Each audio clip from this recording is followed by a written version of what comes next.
Well, South African soldiers should not be taking part in certain missions because of the lack of funding and other resources. That's according to the African Defence Review's John Stupard, who says that if the SANDF leadership does not tackle the problems within the force, the nation will have to keep receiving its members in body bags. He says that the minister, that's Angie Motshekga, should take responsibility for the soldiers who've been killed in the eastern DRC.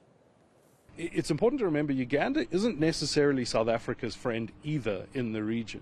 And I think that's, it's probably the best of a lot of bad decisions that we have in terms of getting our deceased back. You could ask, why not Dar es Salaam? It was a Tanzanian killed there, or a Malawian. Why not Lilongwe? Why Entebbe?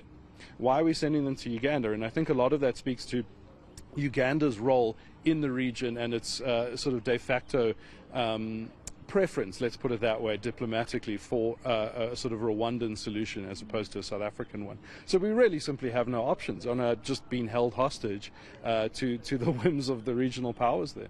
I think until we know what kind of military we want to have and we fund that kind of military, I think we should not be engaging in these kinds of military, they're not even adventures, just suicide missions at this point.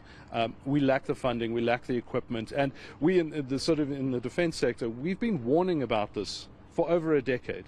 That ultimately a lack of funding, a lack of equipment, and a lack, frankly, of drive at the political level to actually see anything changed will result in dead bodies coming back home. And that's unfortunately exactly what we're seeing now.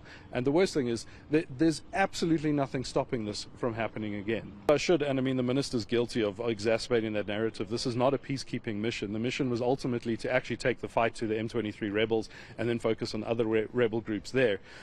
Just what happened, it seems, as the fight came to us and not the other way around because of all the reasons I've just mentioned. So I think who should take the blame? I think start with the military leadership, start with the minister.